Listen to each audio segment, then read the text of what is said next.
Argument û cüreyên argumentê. Argument form şewe yan jî terzekê peytandinê ye ku bi vê yekê ji yek yan ji yekê zêdetir pêş sîpar yan jî ji pêş hesîbiyekê encamek tê bi dest xistin. Armanc piştrast-kirina raman tez yan jî nêrînekê ye. Argument ji peytandinên ilmî cuda ne. Çimkî argumentek dibe ku zeîf yan jî xurt be û hete dikare derbazê ango muteber an jî ne derbazî be. Lêbelê bi tu havî nikare were gotin ku argumentek bi temamî rast e yan jî çewt e.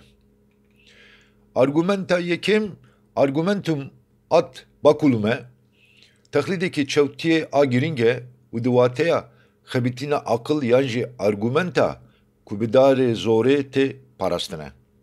Di vê çewtiyê de hinek mirov bêyî ku serî li devjenî û guftegoyê bidin yan jî bêyî raberkirina di ji ramanên xwe serî li zordestiyê didin û bi vî havî dixwazin ku di devjeniyê de bi ser bikevin. Wate di vê rewşê de siyaset, nêrîn yan jî ramanek bi şêweyekî zordest tê parastin.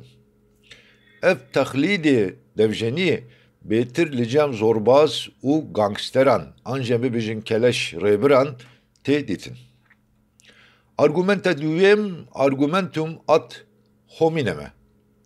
Têgihekî latînî ye û wateya wê nîqaşa bi kesekê re ye. Nîqaş yan jî rêvebirinekê aqlî a çewt e. Di vê cûre çewtiyê de mirovên ku münaqeşe dikin bêyî ku şaşiya ramanên hev nîşan bidin yan jî bingehekî ji ramanên hev yên şaş re bibînin êrişî kesayetî wesf yan jî niyeta hev dikin. Argumenta sêyem argumentum ad ignorantium e. Bi zimanê latînî di wateya nîqaşa ku li hemberî kesên nezan tê kirin de ye û cûreyekê çewt e. Di vê cûre çewtiyê de nezaniya kesên di nîqaşê de mîna amûrekî tê bikaranîn û ji kesên nezan re çîrokên xweş tê gotin.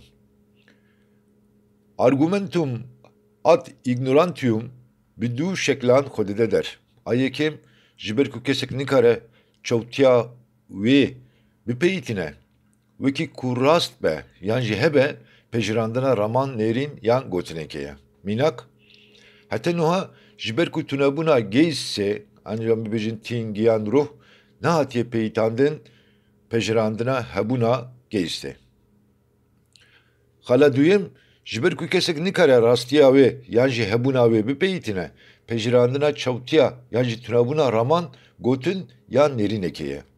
Heta aniha ji ber ku hebûna geyîsê nehatiye piştrastkirin pejirandina tunebûna geyîsê.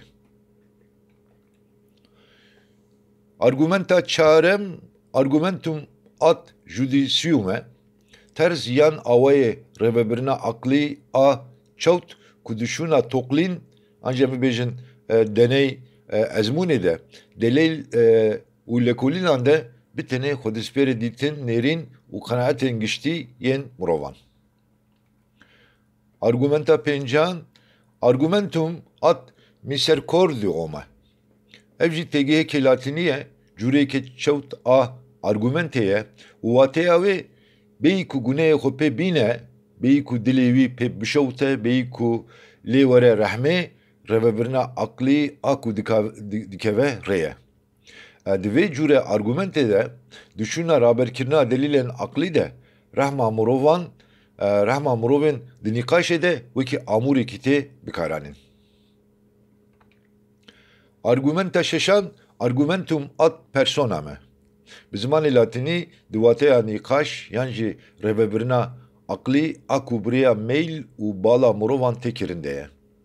Di vê cûreya çewt de kesên ku münaqeşe dikin dişûna raberkirina delîl û zanînên rastîn de serî li meyl û bala hev didin û wan wekî amûrekî bikar dihînin.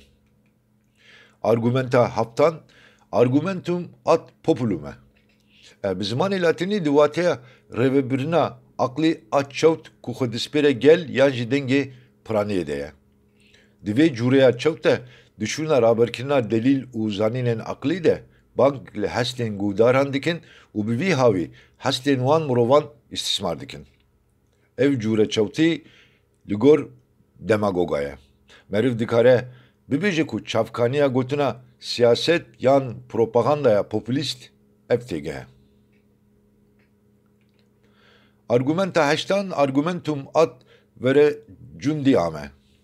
Bi zimanê latînî diwateya rêvebirina aqlî yan jî nîqaşek ku xwe dispêre desthilatdarî yan rêzdariyê de ye û curiyekî çewt a neformel e.